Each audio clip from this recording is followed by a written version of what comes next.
লোক আসলে এই বিষয়টা একটু জানতে চাচ্ছিলাম। বিসমিল্লাহির রহমানির রহিম। আমি মনোয়ার হোসেন সুখন, নারায়ণগঞ্জ মহানগর বিএনপির আহ্বায়ক কমিটির সদস্য। আমরা সেদিন পল্টন 6 আগস্ট যে বিশাল যে সমাবেশ ছিল, ওই সমাবেশে আমরা গিয়েছিলাম। নারায়ণগঞ্জ থেকে হাজার হাজার নেতাকর্মী গিয়েছিলাম পল্টনের জনসভায়। ওই সময় আমরা পল্টন জনসভার সভা র্যালি শেষ করে আমরা যখন লোকজন আমরা নারায়ণগঞ্জের উদ্দেশ্যে আসব, আমরা পল্টনের দিক দিয়ে মিছিলের সহকারে যাচ্ছিলাম, তখন দেখতে পেলাম কতিপয় কালাম নামে একটি লোক স্টেজের মধ্যে এসে দাঁড়ায় রয়েছে। তো তাৎক্ষণিক ওই স্টেজের মধ্যে তার দেখে আমি যে ব্যাপারটা কি, কালাম এই জায়গায় কী কারণে। আচ্ছা, এই কালামের লগে আমার ব্যক্তিগত একটা রেশারেশি, সেটাই হলো আমাদের বাড়ি আছে দেবক আখড়ার মোড়ে, বাড়িটা নিয়ে একটু ঝামেলা আছে। তো একটা মিটিশন নিয়ে একটা ঝামেলা ছিল। ওই সময় মিটিশন খাজনাতে একশো সব কিছুই আমাকে নামে সব ঠিক আছে। ওই সময় তারপরও আমার এক যে মামার মেয়ের জামাই, সেও বলতেছে ওই জায়গার দাবিদার, সে আবার তৎকালীন এমপি নাসিম উসমান সাহেবের মাধ্যমে সেই ওই জেলা তহসিল অফিস যেই নারায়ণগঞ্জ খানপুর, ওইখান থেকে সে একটা তার মাধ্যমে একটা রায় নিয়ে আনিছে মিটিশনের।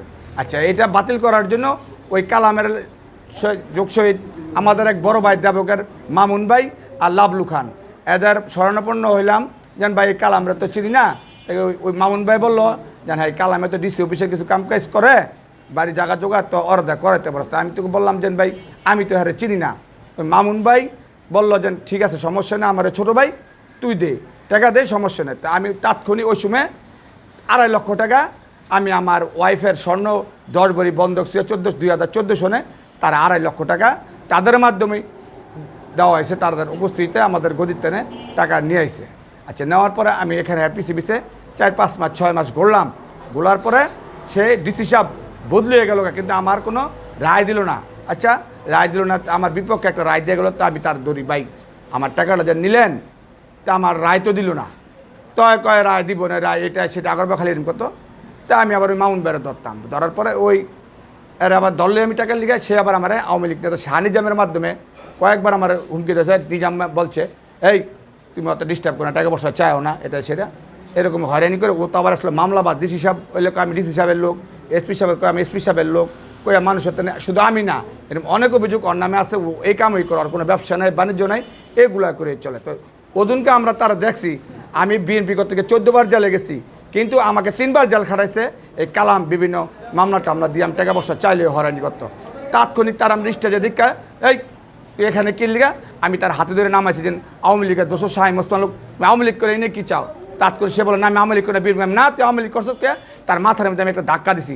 আরও অনেক হাজার হাজার মানুষ তাকে মারানোর লিগে উদ্বুদ্ধ হয়েছে। আমি আবার কইছি যে নাই কেউ মারিস রাখ রাখ।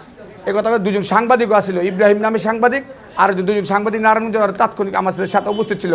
তারা ভিডিও তাদের কাছে আছে যে তার সাথে কি আচরণ করা হয়েছে, আর সে যে অভিযোগগুলো দিয়েছে অভিযোগের কোনো কিছু সত্যতা প্রমাণ আমি ভিডিও ফুটেজের মাধ্যমে সাংবাদিকের মাধ্যমে দিতে চাই।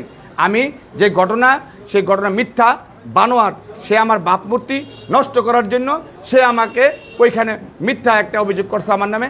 আমি অবিলম্বে তীব্র নিন্দা প্রতিবাদ জানাই, এবং ভবিষ্যতে এরকম ধরনের কোনো কার্যকলাপ হলে আমিও যদি করি আমার বিরুদ্ধে ব্যবস্থা নেব। কিন্তু আমি এইসব কার্যকলাপের বিরুদ্ধে কোনো সব করি নাই, কোনো সব করতে কাউকে দিব না। আমার লগের সাথে আমার লগেও এই ধরনের কোনো লোক নাই। তদন্ত করে ব্যবস্থা নেওয়া হোক। যে মামলা আমি তার জন্য করবো, সে শুনছে আমি তার জন্য মামলা করবো, সে আমার জন্য একটা আমাকে হয়রানি করার জন্য আমার একটা মিথ্যা মামলা সেই পল্টনে একটা দায়ের করছে। অবিলম্বে আমি চাই তদন্তের মাধ্যমে এটার বিরুদ্ধে ব্যবস্থা নেওয়া। সাক্ষী সাংবাদিক ইব্রাহিম, সাংবাদিক আর তারা উপস্থিত আছে, তারা তাৎক্ষণিক ওই সময় ভিডিও করছে, তাদের কাছে ভিডিও ক্লিপ আছে, আপনারা তাদের লগে যোগাযোগ করলেই ঘটনার সত্য না মিথ্যা জানতে পারবেন।